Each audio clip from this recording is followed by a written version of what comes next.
Bueno, estamos en el punto uno y ahora nos vamos al C, los cuatro componentes de la globalización. Bueno, muy bien. El componente político tiene que ver con el poder que aparece en Estados Unidos. A partir de la caída de la Unión Soviética, Estados Unidos cobra un poder muy importante, se convierte en la potencia mundial y dominante. Desde lo económico, el sistema capitalista, bueno, triunfa, también eso lo podemos ver desde el punto de vista político, y aparece la ampliación del mercado, y de ese libre mercado, en donde los bienes y servicios se van globalizando. No hay barreras prácticamente en estos tiempos.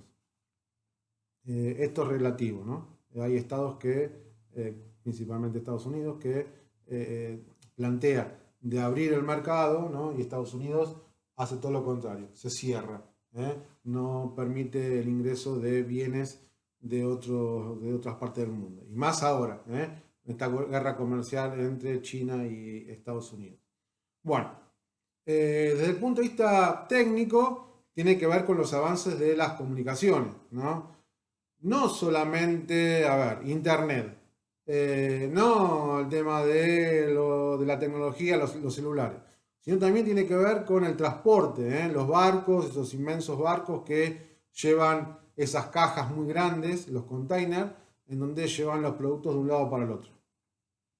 Y desde el punto de vista, o sea, el componente ideológico y cultural, estamos en problemas. ¿Por qué? Porque la ideología, eh, lo cultural de esa potencia que triunfa a partir de la caída de la Unión Soviética, esa idiosincrasia, la de Estados Unidos, se va a exportar, ¿no? ¿Dónde se ve eso? En la alimentación, McDonald's, por ejemplo.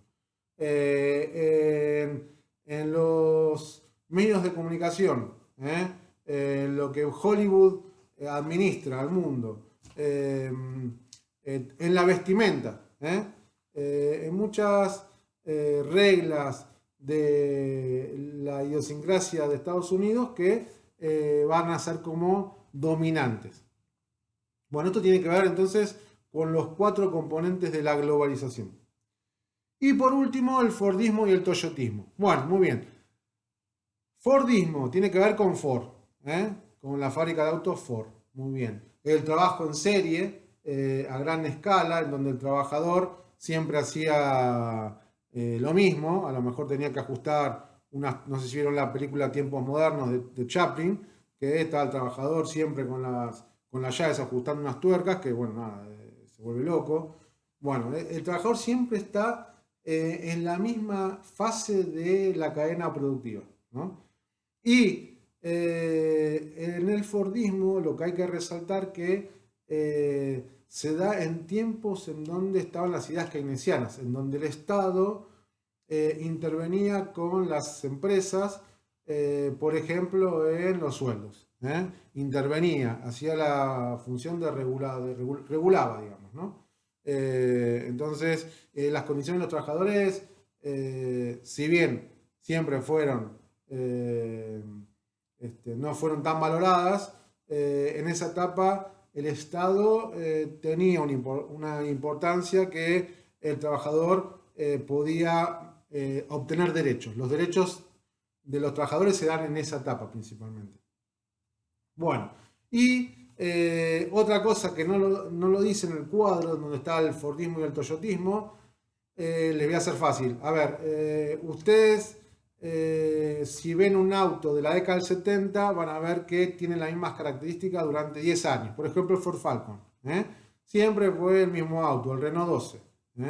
Y entonces uno iba a comprar un auto y tenía que adaptarse al producto. Es decir, que si el auto venía rojo o verde o azul, uno tenía que comprar lo que había. Se hacían grandes cantidades de autos a gran escala, se almacenaban esos autos, había stock, y entonces uno compraba ese auto que no cambiaba prácticamente en los años, era el mismo modelo, y se adaptaba, a ver, el color, el tapizado, bueno, se tenía que adaptar. Vamos a ver que con el toyotismo eso va cambiando, ¿eh? Es otra forma. Entonces, esas son las principales características del Fordismo. Con el toyotismo aparece esto de que el empleado, el trabajador, el obrero, va cambiando en la cadena de producción. ¿Eh? No hace una misma tarea siempre en toda su trayectoria en esa empresa, por suerte. Otra cosa muy importante del toyotismo es que el producto se adapta al consumidor.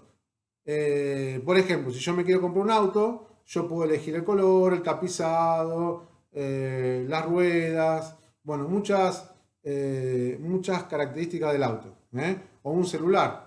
Entonces uno puede elegir el modelo. El producto se adapta al consumidor. No hay grandes stock. ¿Por qué? Porque ese producto al otro año capaz que ya es viejo. Un celular, cuando lo están vendiendo ya es viejo, porque atrás viene otro más nuevo. No hay grandes stock. Esa es la diferencia. Lo malo es que aparece la idea de un Estado que se retira, ¿no? Y que ya el Estado no regula entre los trabajadores y los empresarios en beneficio de las grandes corporaciones principalmente. Entonces, los trabajadores pierden derecho en la etapa del toyotismo. Se dan las políticas neoliberales.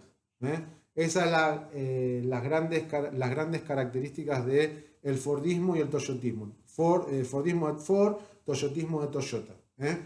De 1930 a 1970 aproximadamente, un poquito más, del 70, y después ya viene el Fordismo.